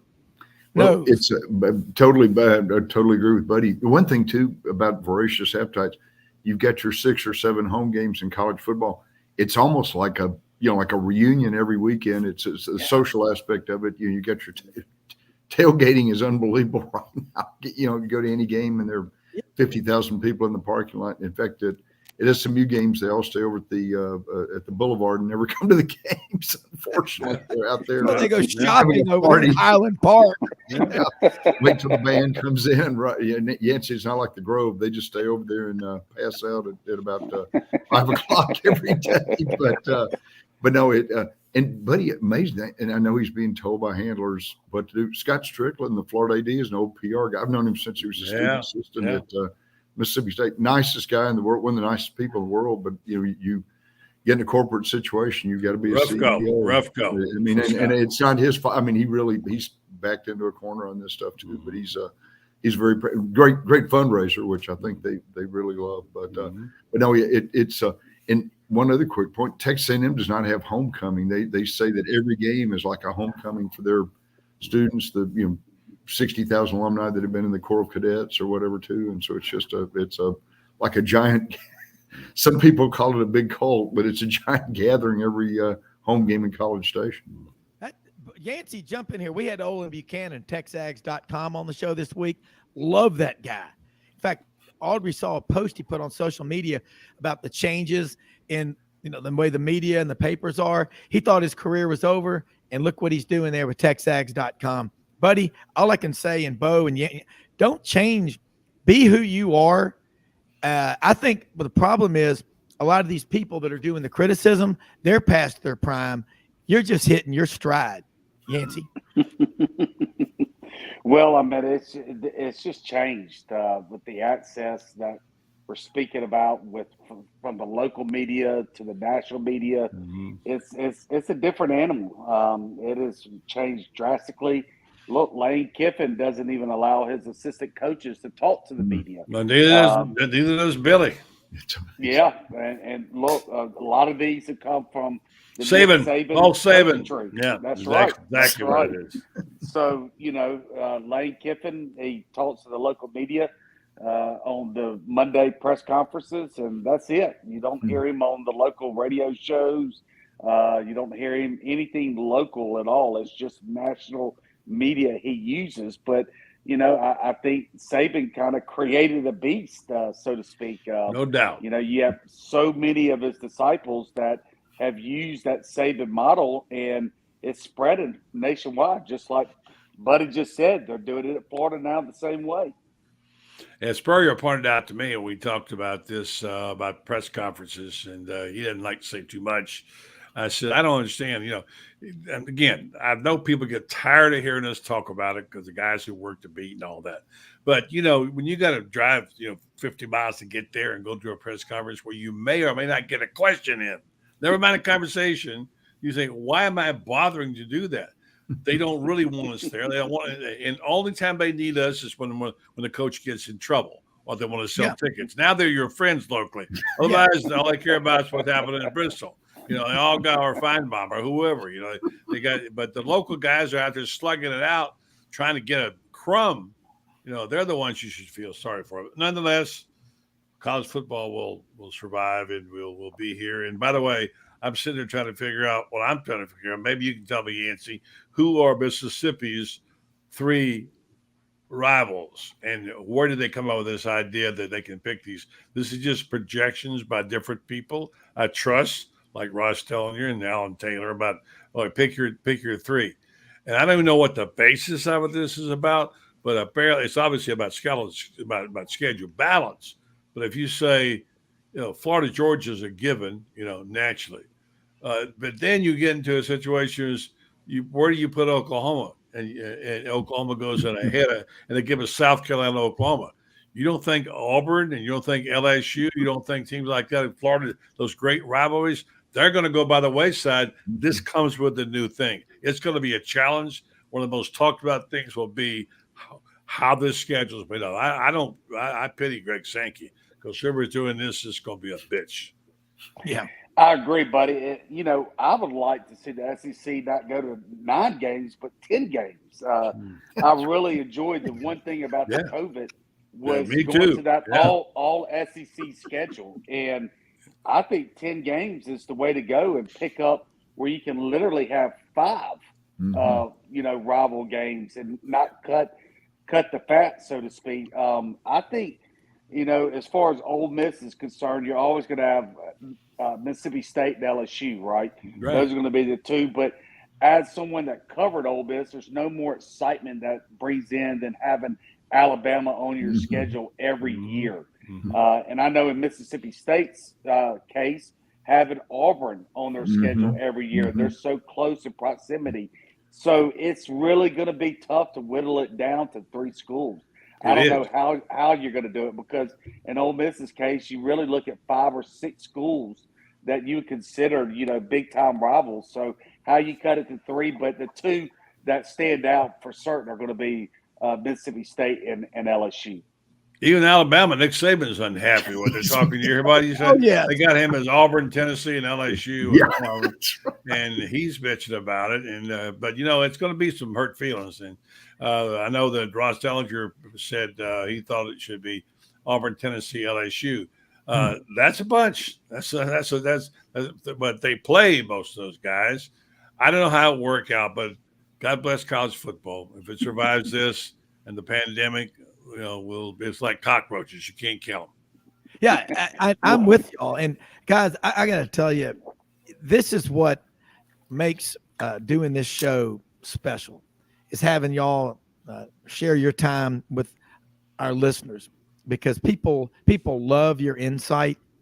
But, embrace the past, live in the present, prepare for the future. That's advice I've heard from a lot of smart people. History, traditions, heroes. That's what you've got to have. But these rivalries, the proximity, the fan bases, they make it special. Now, the Boomer Sooner Nation going from, Oklahoma to play Florida. Now, they've got alumni in Atlanta and all over the place. Everybody, flesh out your headgear, man. All Oklahoma fans don't just live in Norman, Oklahoma. And all Florida fans don't just live in Gainesville. I mean, I can drive around Memphis or Little Rock. I can drive around, Birmingham and see plenty of Gator fans. I mean, those brands are everywhere. Ole Miss, you go to Memphis, I mean, they're everywhere. I mean, and you get in the bond business in Memphis, man, it's the Ole Miss Mafia. They're traders. They're everywhere. Tommy Tuberville was smart. He came to Memphis and got those people to start supporting Ole Miss athletics. Very smart. I know a ton of them. But let me say this, man. What an honor it is to do this show every day. This is just awesome. That's what we're here for, folks. And remember, most often we see the face of Christ in the least among us. Put God first in everything you do, and go out and help people sincerely, not to get anything from them. Just go out and help them because you want to, not because you're told to, but because you want to. Think about that. And hey, we are here Monday through Saturday. Got the best guests like Rebel Yell Hotline, Super Talk Mississippi, Monday night, 6 p.m., Sports 56, WHBQ Memphis, Yancy Porter, and again, Buddy Martin. We'll let you close out with how they can follow you. And you are the man. Don't change anything about you. Just maybe the Gator hat in white or orange or whatever. But GatorBaitMedia.com is on fire. Tell them about it. I am pleased here. Yeah, I love that one. The old F. I love doing the show, but I do it for the money. I'll be honest with you. You guys take care. I'm around 9:00 on Monday through Thursday on the Buddy Martin Show on Facebook Live, and then we do our GatorBaitMedia.com. New issue out now is spring football. Love being on with you guys. Have a great week. Hey, you do too. And Bo Carter, you are National Baseball Writers Association of America and National Football Foundation, the journalism professor.